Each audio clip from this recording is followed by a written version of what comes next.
పాట పాడుతున్న తెలంగాణ పార్టీలు.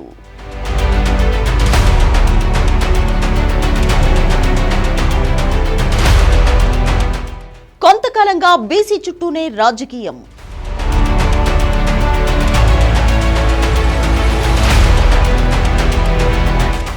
బీసీల కోసం కవిత, మల్లన్న సొంతగా పార్టీలు.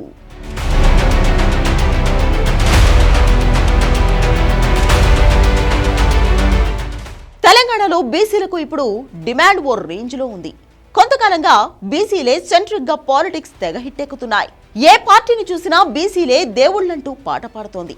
అధికార పార్టీ అయితే ఏకంగా 42% రిజర్వేషన్స్ అంటూ బీసీలను బుట్టలో వేసుకునే ప్రయత్నంలో బిజీగా ఉంది. అటు బీఆర్ఎస్, బీజేపీ కూడా బీసీలను ఆకట్టుకునే పనిలో ఉన్నాయి. ఇకపోతే బీసీల కోసమే అంటూ మల్లన్న సొంత పార్టీ పెడుతున్నారు. ఇప్పుడు మల్లన్నకు పోటీగా బీఆర్ఎస్ బహిష్కృత నేత కవిత కూడా బీసీల కోసం పార్టీ పెట్టే యోచనలో ఉన్నట్లు టాక్ వినిపిస్తోంది. ఇంతకీ తెలంగాణలో బీసీ పార్టీలు మనుగడ సాధిస్తాయా? జాతీయ పార్టీలను తట్టుకుని ధీటుగా రాజకీయం నడిపిస్తాయా?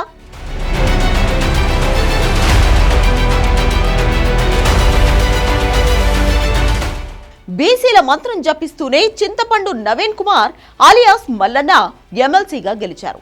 ఆ తర్వాత సొంత పార్టీపైనే విమర్శలు గుప్పించి బహిష్కరణకు గురయ్యారు. ఇప్పుడు మళ్లీ బీసీలతే రాజ్యాధికారం అంటూ గళమెత్తుతున్నారు.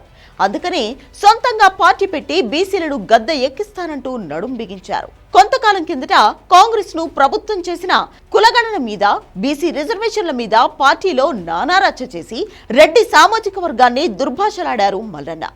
అప్పుడే కొత్త పార్టీ పెడతానని ప్రకటించారు. తన పార్టీ కేవలం బీసీలకే ప్రత్యేకమైన పార్టీ అంటూ సీరియస్ గానే ప్రకటన చేశారు.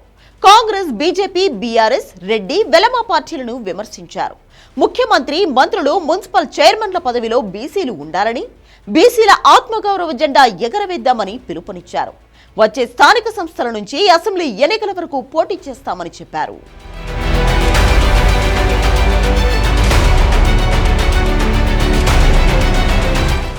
ఇక తాజాగా బీఆర్ఎస్ అగ్రనేత అయిన హరీష్ రావుపై తీవ్ర ఆరోపణలు చేసి ఆ పార్టీ నుంచి బహిష్కరణకు గురైన కవిత కూడా సొంత పార్టీ పెట్టే యోచనలో ఉన్నట్లు తెలుస్తోంది. అయితే ఇప్పటిదాకా ఆమె దీనిపై అధికారిక ప్రకటన చేయకపోయినా తనకు ఏ పార్టీలో చేరాల్సిన అవసరం లేదని కుండ బద్దలు కొట్టారు. అంటే కవిత సొంత పార్టీ ప్రయత్నాల్లోనే ఉన్నారని రాజకీయ విశ్లేషకుల నుంచి వినిపిస్తున్న మాట. అయితే ఇప్పుడు రాష్ట్రంలో బీసీలే అన్ని పార్టీల టార్గెట్ గా ఉన్న నేపథ్యంలో కవిత కూడా ఇదే దోవలో వెళ్తారనే ప్రచారం జరుగుతోంది.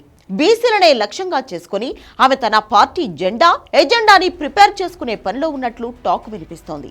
దీంతో తెలంగాణలో 2 బీసీ పార్టీలు పుట్టుకురానున్నట్లు తెలుస్తోంది.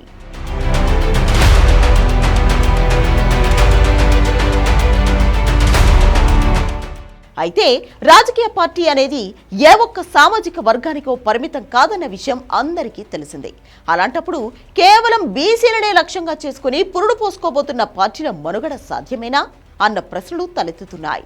అటు జాతీయ పార్టీలను తట్టుకుని నిలబడగలవా అన్న సందేహాలు కూడా వినిపిస్తున్నాయి.